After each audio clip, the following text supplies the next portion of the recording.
प्रभु परमेश्वर का हम धन्यवाद करते हैं।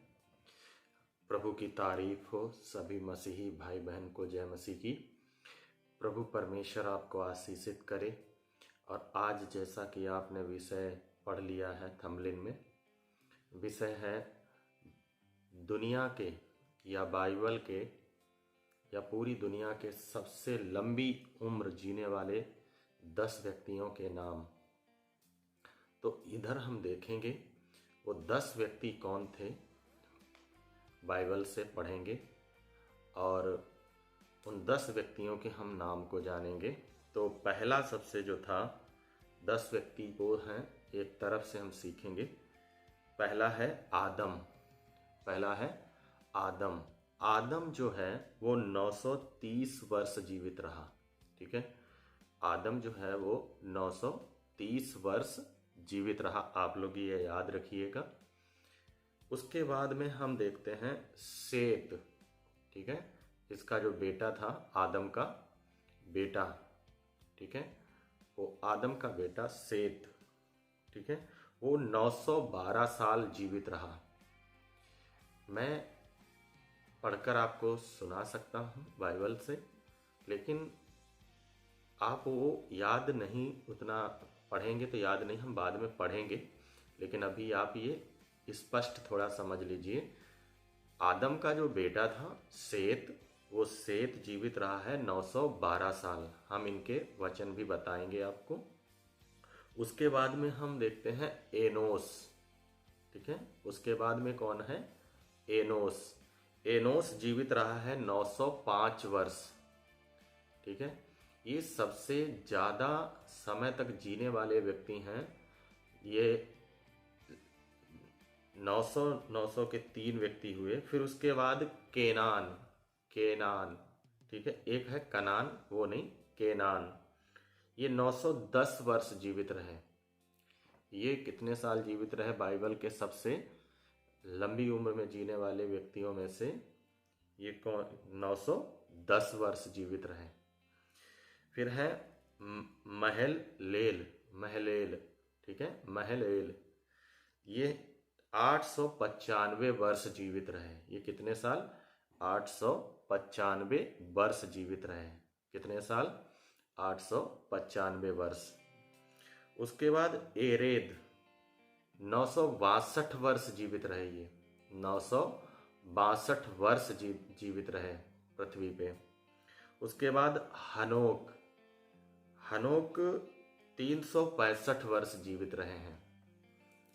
हनोक 365 वर्ष जीवित रहे हैं। उसके बाद हम देखेंगे मतुसेलाह। ठीक है, कौन? मतुसेलाह। इनके हम आपको संबंध भी बताएंगे, कौन किसका बेटा है, कौन किसका बाबा है। तो आदम का बेटा सेत है। ठीक है, तो सेत का पिता आदम हो गया। ठीक है, सेत का बेटा एनोस है। और इधर अभी हम हनोक देख रहे, 365 वर्ष। ये परमेश्वर के साथ 365 वर्ष की उम्र तक चलते चलते परमेश्वर ने इसको उठा लिया था। और ये नूह का परबाबा है। नूह का क्या है? ये परबाबा। ठीक है, जो अभी हनोक है। हनोक के बाद मतुसेलाह, ये 969 वर्ष जिंदा रहे पृथ्वी के ऊपर। हनोक के बाद मतुसेलाह, और मतुसेलाह जो है नूह का दादा है या बाबा, नूह का बाबा। हनोक परमेश्वर के साथ बहुत अच्छा चले, इसलिए अपने वंश के लिए बहुत अच्छा एक उदाहरण देकर गए। मतुसेलाह भी चलता रहा। और ये जो नूह है, मतुसेलाह जो है नूह का दादा है, हनोक परदादा है। लेमेक कौन है? लेमेक मतुसेलाह का बेटा है और नूह का पिता है। अगर कोई पूछता है नूह के पिता का क्या नाम था, तो हम लेमेक बोलेंगे। क्या बोलेंगे? लेमेक। ठीक है, तो लेमेक जीवित रहे हैं 777 वर्ष। 777 वर्ष। ठीक है, नूह का पिता है, ये पापा है नूह के। अगर कोई पूछता है नूह के पिता का क्या नाम है, जैसे आप अब्राहम के बारे में याद रखते हैं, अगर मालूम होगा अब्राहम के पिता का नाम था तेराह, या इसहाक के पिता का नाम क्या था, अब्राहम। ऐसे ये लेमेक है, 777 साल जीवित रहे। उसके बाद आते हैं नूह। ठीक है, लेमेक का बेटा नूह था, और नूह का परदादा हनोक था। हनोक इतना अच्छा परमेश्वर के साथ चला कि वो अपने वंश के लिए क्या देकर गया, एक अच्छा नमूना देकर गया। इसीलिए नूह उस बिगड़ी हुई दुनिया के बीच एक अच्छा व्यक्ति था। नूह उस समय के बिगड़े हुए लोगों के बीच एक अच्छा इंसान बनकर चल पाया, क्योंकि उसका दादा क्या करता था, परमेश्वर के साथ साथ चलता था। परमेश्वर के साथ साथ चलना वो व्यक्ति चल सकता है जो व्यक्ति संसार के साथ नहीं चलता। आज 95% लोग संसार को भी पकड़े हैं और साथ साथ परमेश्वर को भी पकड़े हैं, 95%। लेकिन जो संसार को भी पकड़ता है, पकड़ने का मतलब ये नहीं है कि संसार से में खाना नहीं, पीना नहीं, बिजनेस नहीं करना, ये नहीं, पर अलगताई का जीवन। जैसे संसार गंदे संदे काम करता है, वो उसमें नहीं। जैसे संसार के लोग गंदी संदी मजाक करते हैं, वैसे एक परमेश्वर के साथ चलने वाला व्यक्ति गंदी संदी मजाक नहीं कर सकता। फिर भजन संहिता 1 अध्याय उसका 1 वचन आप पढ़कर देख लीजिएगा। वहाँ लिखा है, क्या ही धन्य है वह मनुष्य जो दुष्टों की युक्ति पर नहीं चलता और न ठट्ठा करने वाली मंडली में बैठता है और न पापियों के मार्ग में खड़ा होता है। आप पढ़कर देख लीजिएगा। तो ये जो हनोक था, ये परमेश्वर के साथ चलता था, तो एक अच्छा नमूना देकर गया था अपने वंश को। इसलिए कहीं न कहीं नूह तक इसका दादा का वो रहता है, कैसा दादा था।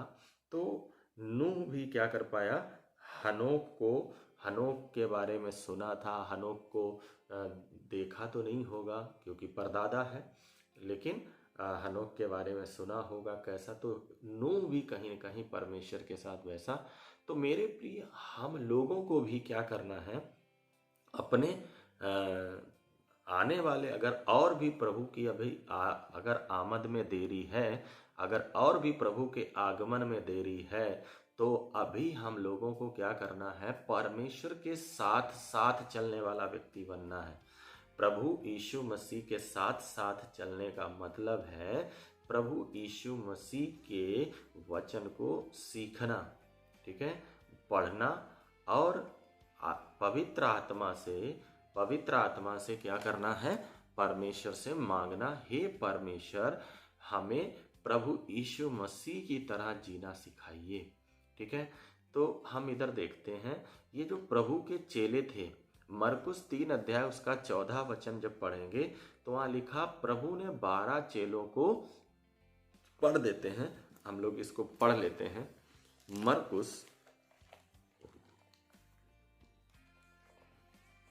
मरकुस 3 अध्याय, माफ करना, और पढ़ेंगे इसका 3 अध्याय उसका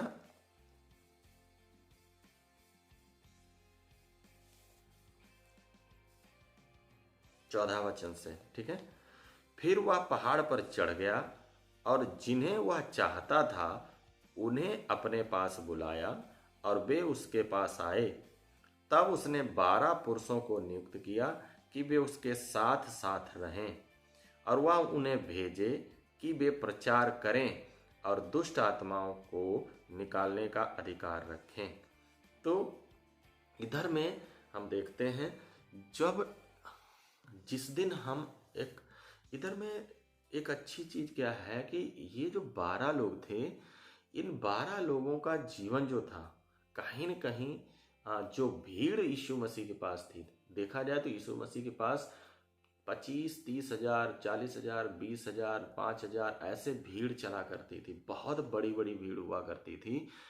लेकिन वो भीड़ को प्रभु ने नहीं चुना, क्योंकि भीड़ क्या थी, सिर्फ अपना चंगाई, छुटकारा, अपने शरीर की चीज़ों, तमाशा देखने के लिए, बहुत से मजाक उड़ाने के लिए, बहुत सारी चीज़ों के लिए आती थी भीड़। लेकिन ये कहीं न कहीं 12 लोग क्या थे, इनका एक अलग ही था। और इसलिए इन लोगों को प्रभु ने क्या किया, प्रभु इन्हें चाहा।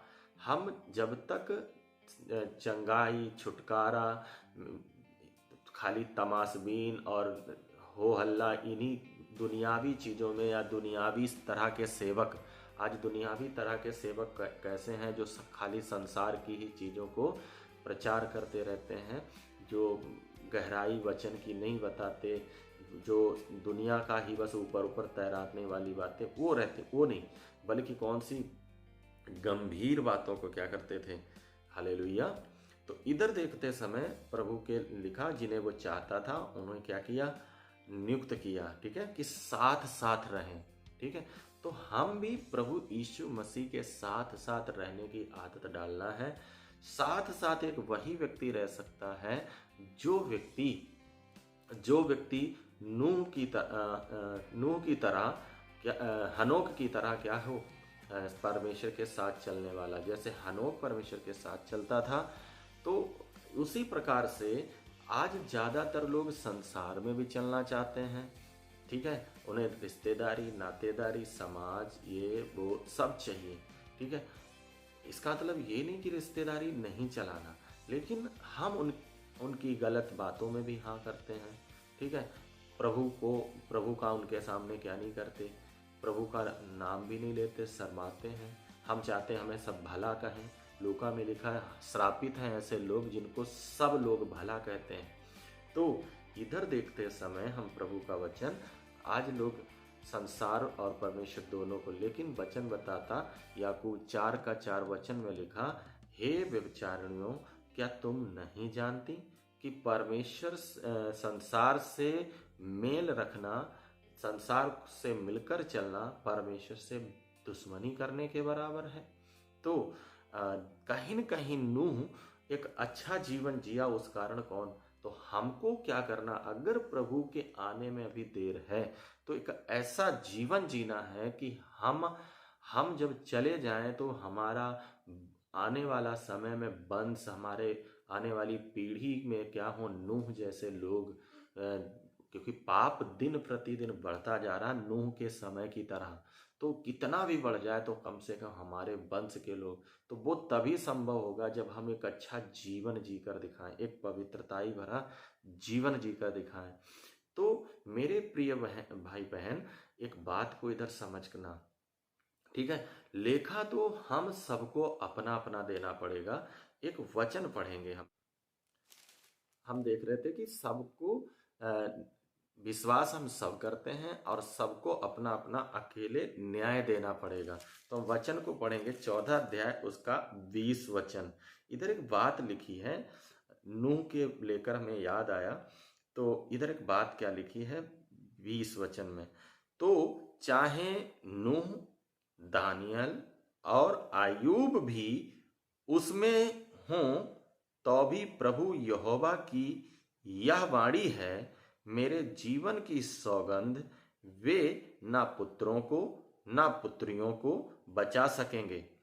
अपने धर्म के द्वारा वे केवल अपने ही प्राणों को बचा सकेंगे। ठीक है, तो इधर क्या है, चाहे लिखा नूह हो, चाहे दानियल हो, ठीक है, आयूब हो, कोई भी परमेश्वर के सामने, ठीक है, अपने अलावा अपने ना बच्चों को बचा सकते, ना ही किसी को बचा सकते। तो आज ज़्यादातर यीशु मसीह पर जो विश्वास करते हैं, तो वो लोग बोलते हैं मेरे पिता ही पास्टर हैं। ठीक है, मेरे तो पापा, मैं तो यीशु मसीह के लोगों के घर में ही पैदा हुआ हूँ, मेरा तो जन्म ही, तो जन्म होने से कुछ नहीं होता। हमें एक अच्छा जीवन जीना है, प्रभु के साथ साथ चलने वाला व्यक्ति बनना है, तो हम दुनिया के 10 व्यक्तियों में देखते देखते बीच में हमें क्या एक चीज, हनोक का जीवन, थोड़ा सा तो समय अगर ज़्यादा हुआ हो उसके लिए माफ़ी चाहते हैं। अगर आप प्रतिदिन ऐसे सीखना चाहते हैं तो आप इसे सब्सक्राइब कर लेना, और चाहते हैं कि बहुत ज़्यादा लोगों तक ये वीडियो पहुंच सके तो लाइक कर देना, क्योंकि लाइक जब करते हैं तब दूसरे लोगों तक भी जाता है, क्योंकि बिना लाइक के दूसरों तक नहीं जाता। और शेयर भी कर देना। प्रभु आप सबको आशीष देगा। तो आप लोग जरूर सब्सक्राइब कर लेना, ताकि हम और हमारा मनोबल बढ़ सके कि हम और ज़्यादा आपके लिए वीडियो बना सकें। ठीक है, तो प्रभु आप सबके संग हो। हम दुनिया के 10 व्यक्ति देख रहे थे जिनकी उम्र सबसे ज़्यादा लंबी है। बने रहना, प्रतिदिन ऐसे जुड़ते सीखते रहना, और बाइबल खोलकर जरूर बैठा करें। प्रार्थना में हमें याद रखना। प्रभु परमेश्वर का हम धन्यवाद देते हैं, आप सबको धन्यवाद देते हैं वीडियो देखने के लिए। आपका परिवार और आपके परिवार में परमेश्वर की शांति हो, परमेश्वर आपके संग हो। जय मसीह की। माफ़ करिएगा, मैं बताना भूल गया कि आपको ये सब कहाँ पर मिलेगा। तो उत्पत्ति 5 अध्याय उसका हम 5 वचन में पढ़ेंगे। इस प्रकार आदम की कुल आयु 930 वर्ष हुई। अब 5 वचन से लेकर और आप पढ़ सकते हैं 32 वचन तक। ठीक है, ये 9 व्यक्तियों की आयु का जिक्र आपको सब में मिल जाएगा। और उसके बाद नूह की जो आयु का जिक्र मिलेगा कहाँ पर है, वो उत्पत्ति 9 अध्याय उसका 29 वचन। ठीक है, उत्पत्ति 9 अध्याय उसका 29 वचन। तो आप वहाँ पर जाके देख सकते हैं, और आप पढ़ लीजिएगा एक एक व्यक्ति की, और इसमें अच्छी रीति से आप स्टडी करेंगे तो पता चल जाएगा नूह का दादा कौन था। ठीक है, नूह का पिता कौन था, नूह का परदादा कौन था, ठीक है, आदम का बेटा कौन था, ये सब पता चल जाएगा। ठीक है, प्रभु आप सबको आशीष दें। जय मसीह की। दुआ में याद रखना। मिलेंगे अगले वीडियो में। देखने के लिए वीडियो देखने के लिए प्रभु आपको आशीषित करें, और आप अपने लोगों को भी ज़रूर शेयर करना। ठीक है, जय मसीह की।